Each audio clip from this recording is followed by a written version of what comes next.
Well, let's see. So, yeah, I famously started with a bunch of canceled projects, so Star Control 4 got canceled. I mean, I did ship a few games that I worked a little bit on at Accolade, but the game that I kind of worked start to finish on there was this game called Looney Tunes Racing.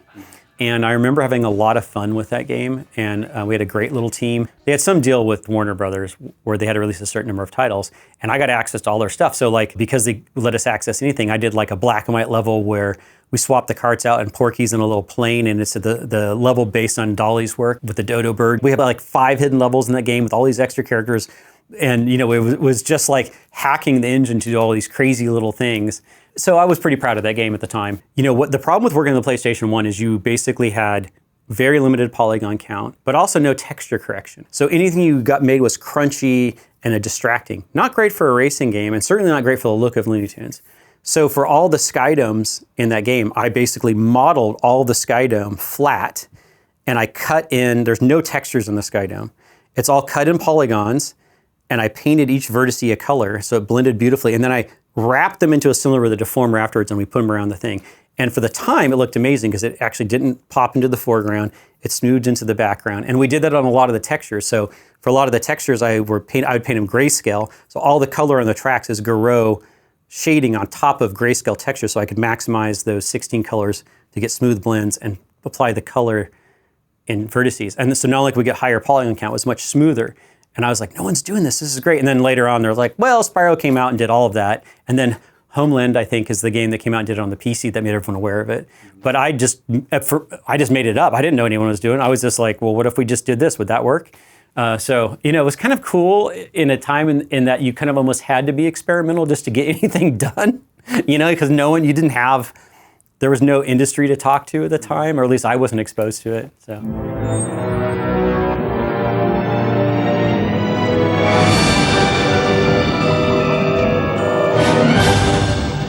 Yeah, it was interesting because after Looney Tunes Racing and Accolade shut down, they liked working with our team. They're like, if you guys could form your own company, we'll fund your game. And so we started working on this original game. And this is funny, I have a crossover with Tim here. So we started working on this original game. We spun off as our own company, and it was on the Xbox. I don't think it was out to market yet, but Microsoft was very clear that they're making this thing and looking for developers. And so we thought, well, PlayStation 2 was a holy nightmare to work on unless you had a big engineering team, and we did not. We're a new company who had no engine. Xbox was much more accessible to work on with a smaller programming team at the time. So we pitched to Microsoft, and at one point someone came out and they're like, oh, hey, do you know Tim Schafer? And I'd played Grim Fandango and Full Throttle. I was like, yeah. I didn't know he had started a studio. And they were like, yeah, this reminds me a bit of something that Tim Schafer is making, but we're already funding that. So I think we're going to make a pass on this. So they were talking about Psychonauts. So they had funded Psychonauts, and they were basically saying, well, Psychonauts is better than what you have too close, so we're not going to fund it. And so I was like, man, fuck that Tim Schafer. And so it was funny that years later I wound up working here, but that was like this little encounter. The first time I'd heard of Psychonauts, I think it was before it had been publicly announced. It was just when, they were working on it. Yeah. Tim was sabotaging your career right from the start. Yeah.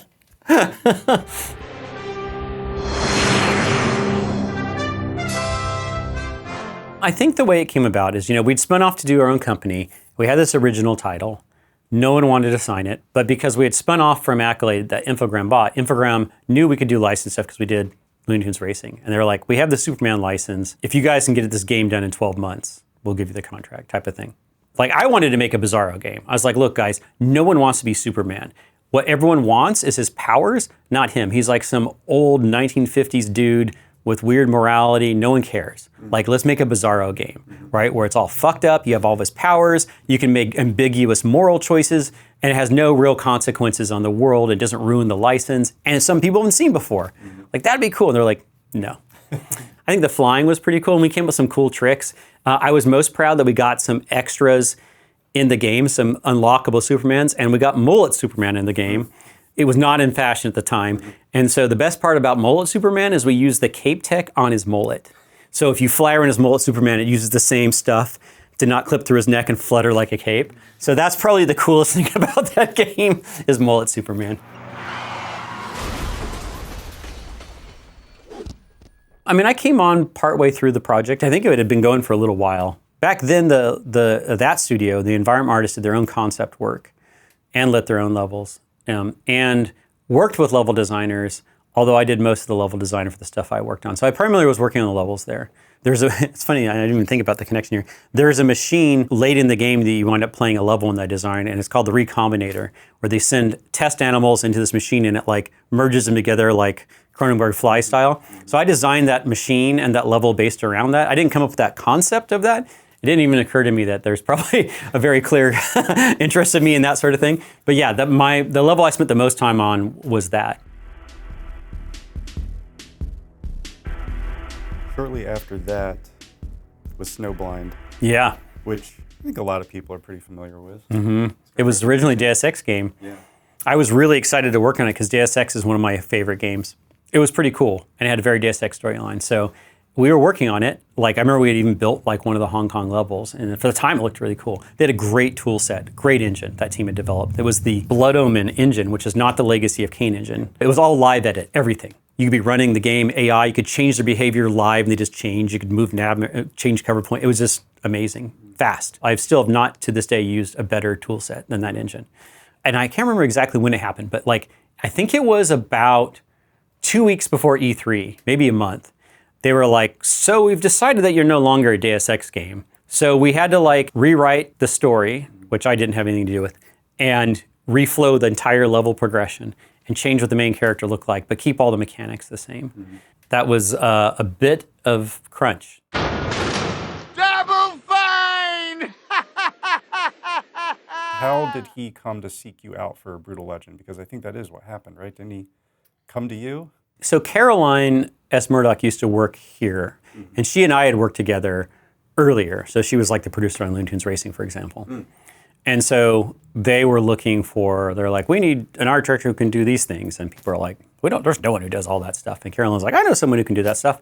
And then also I was like a huge metal fan, right? Like I knew everyone over Tim's references, grew up all that stuff. So yeah, they contacted me to come and interview. But I didn't know Tim personally at all before that. Wasn't there something where Tim had to bribe you with some vinyl? He did give me a signed Dio signed copy of Holy Diver that said something like, I still have it framed in my studio. It says something like, quit messing around and come to Double Fine Dio, which I thought was really cool. So I was like, how could I fucking say no to that? I feel like the guiltiest person on the planet not taking the job. How far along was Brütal when you joined? Pretty much just really digging into creating the single player game and all those islands and worlds. The look was very different at the time. Like the fundamental designs on paper that like Scott and Bagel and Levi and people done, and Peter, a lot of that stuff would stay intact, although we did a lot more after that. But it had a very different look on screen. Double Fine was still using kind of Psychonauts 1 processes, and the whole industry had changed in terms of how stuff was being made. So I had like 22 direct reports, right? It was just like, make this happen. I'm joined now by Lee Petty, who's the art director on Brütal Legend. And so it was a lot of management. There was a lot of like on-target work I was doing to show them like, this is how you'd make a normal map for this, this is how you'd light that. I had to come up with style guides that would tie it to tech. And so I had a little bit of influence on the tool set. Mostly though, I was just working on the game. Brütal shipped? It shipped, it did well. Tim talked to me at the time after it shipped, and we were going to be doing a sequel because of the deal with EA, and he asked if I would consider co-leading or leading Brütal Legend 2, because I guess he liked what I did in Brütal Legend 1. Probably just didn't want to deal with it. And I was like, maybe. I found it the other day. I had like a couple page treatment of what I wanted to do with the sequel. I don't know how much, I heard Tim and I talked about it a bit, but I was like, I want it to be Brütal Legend 2, and I want to call it Double Team and make it co-op. Because my favorite mechanic in that game, which would lead to stacking, was the Double Team mechanic, where you were like, say, Eddie, and you jumped on a bike, and then you had different powers, and the bike had different powers. Brad's double teaming with a fire baron now, which lets him lay down a line of fire, which he can circle his enemies with. He is double teaming with the Skullraker. When you get on the Skullraker's back, you can smack its head around like a baseball. I was like, yeah, I want to do that, but with a human player. So I want someone to play Ophelia and someone to play Eddie, and then you could combine with each other to get different powers for cool cooperative stuff, or you combine with units differently, but keep it more like in action, weird combos. Like you could combo with the world. See that giant guitar statue? It's not just a lore thing. You could build a combo with that and play a power chord that would raise a mountain. You know, so I had like written some treatments in that. Scott had done like some concept art because it was going to be about raising the Titans from the grave, and then EA canceled it, of course, because whatever reasons EA cancels things. And so we didn't go forward with that, but yeah. Where did the dolls aspect come from? Oh my God, the dolls are here! I remember for a while I'd been kicking around the idea of a mask-based game, like where you put on different masks and change the way you see the world and maybe what you could do. And then I was like, but it always felt like kind of clunky. And I remember loving adventure games. I'm like, why is Double Fine not making adventure games? Why are we making platform and RTS? Is like, Tim, LucasArts, why are we making adventure games? And then I thought, well, like, how would I make an adventure game that isn't point and click and pixel hunting and stuff? And then somewhere along the line between those interests, I was like, what if you are the inventory items, and the inventory items had a point of view, and you could collect them, but you didn't have to have an inventory screen. Somehow just the idea all collapsed at once. And then I was like, and I know I can prototype this because I can steal the double team system from Brütal Legend and make that. Just somewhere in there, just all hit at once in my head. And then I was like, oh, that's what we got to do. And then, of course, it became about a lot more than that, but like that was the initial take, I guess, yeah. And I remember leading stacking. It was the first time in my career I'd actually felt like an artist. I don't know if that sounds weird, but like I was like, I actually feel like an artist for this time. Maybe it's just because it was in my head and I've been working too many hours. But you know, like I've done art, but for some reason I just felt like I was doing something that wasn't just commercial art to me at the time. I remember having that feeling. Yeah, I don't know, maybe it's just because of the position I had on the project or something. But yeah, it was made quickly. I think, like I was telling someone the other day, we had like a month of pre-production. It was like 13 months start to finish on that game, including the DLC. It's crazy. I know that Autonomous is in there, but that was actually after Broken Age kicked off because Autonomous was like a AF 2012. It was 2012. So we had a prototype we were shopping around to sign it as a bigger game.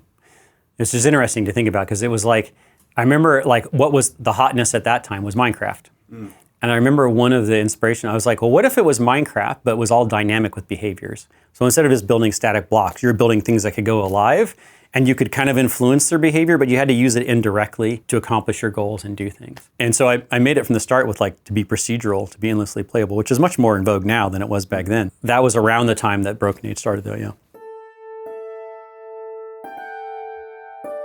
I was not supposed to be on Broken Age for a while because it was like, oh, it's going to be a small thing and it's going to be Tim and Bagel and a few other people. And then it was like, oh, we got more money, it's going to be bigger. And now we need an art team and people to manage that. And we have to develop tools, so we need somebody who can do that. Yeah, so I think what happened is while we were shopping around Autonomous and stuff, I went to Broken Age to help for a little while.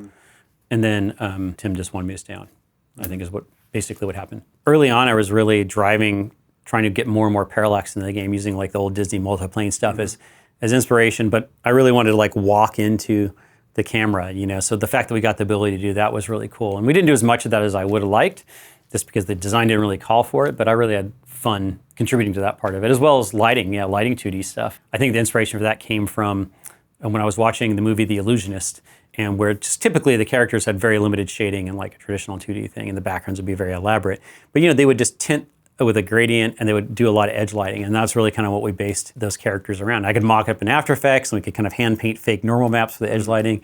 I think it added a lot without taking anything away from the painting, and it was, first time I'd done anything like that anyways. It's pretty fun. And by the time Broken Age was finishing up, we had already started Grim Fending, a remastered, which I was art directing, as well as Headlander had got signed, and I actually had people on my team before I was able to be on the team because I was still working on Broken Age and Grim Fandango. So for a while I was working on all three, but then I transitioned away from those other two to focus on Headlander right at the very end. Yeah. Because normally what you do, right, is you'd get a small group together, Amnesia Fortnite style, a little bit longer, to make a playable demo, so you could pitch it to publishers. Because that was already the era where they're like, if you don't have a playable demo, we're not going to talk to you. But we didn't have the resources initially, so they were like, well, you've got 2 animators, a concept artist, a world guy, and you got a month, do something. So I wrote the script for that cutscene, and we did that cutscene where, you know, I think did a good job just selling the surprise and vision of being able to launch your own head. I came with the phrase like making lasers cool again at one point, and that was like something that really stuck with people, because I was like, guns suck. Guns put holes in things and cause, you know, vacuum displacement. And I was like, lasers are cool. They bounce, they're colorful, you can refract them. And so I just remember that being like a thing that people could kind of grab onto, because I think launching your head was a little too disturbing for executives. So I was like, let's just focus on lasers a bit more. Speaking of lasers, do you remember the yeah, the crappening.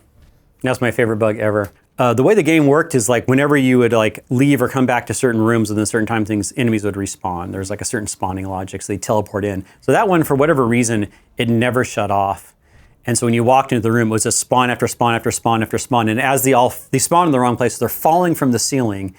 looks like they're crapping out of something in the sky, and they're all shooting bouncing lasers at you as soon as they spawn. So the whole screen is just filling with like robots stacked on each other and like a million lasers coming at you. It was so beautiful.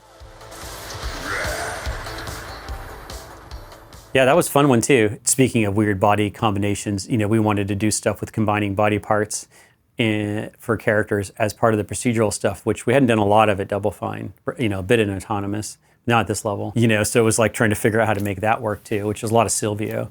I was really happy with where we got on that game, and you know, we sort of designed it to be something we continue to develop for a while. I had a lot of big plans for more complex narrative development and expansion that just never got a chance to develop. Yeah. Ooh, is that honey pepper boar bacon? Now, initially, Gabe and I came on to do boss design, but mostly what we did is we worked on the Maligula boss and also that whole level. You know, I whiteboxed that level and worked with Jeremy French and other folks on the art of it, lit it. I got to even do a little bit of gameplay scripting in the first part with the big frozen waterfall and that whole thing. But then when that boss kind of got to a point where it was pretty good, they extended the project because there were still a lot of other things to be finished. So at that point, I was like, you know, you guys have like 2 hours of cutscenes and almost none of them have been lit. And you don't really have a lighting pipeline for that. And so I was like, I kind of came on to that and spent that big chunk of time just lighting an enormous amount of cutscenes and working with people like Rusty and Zara on the character materials so they'll light better and, you know, all that sort of stuff. But it wasn't just me, you know, Levi, Derek, and I kind of did a lot of the lighting towards the end. Yeah. I really wanted to focus on the total experience, like across the whole game. And most games don't have that benefit. It's like you're making levels and you try to make each level as attention grabbing as possible, and then you make sure they're at least tied together enough with the narrative through line that it doesn't fall apart. But like the Lighthouse's speed and way of interacting with the world is at a very different scale and later, and it all builds to a certain sense of cadence that is realized mechanically, not just like through a story.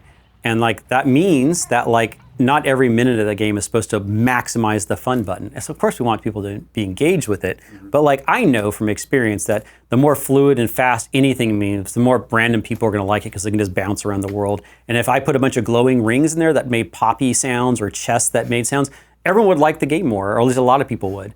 But like I wanted to make something that didn't try and grab that and is like, okay, well the experience is only 6 hours, hang in there, right?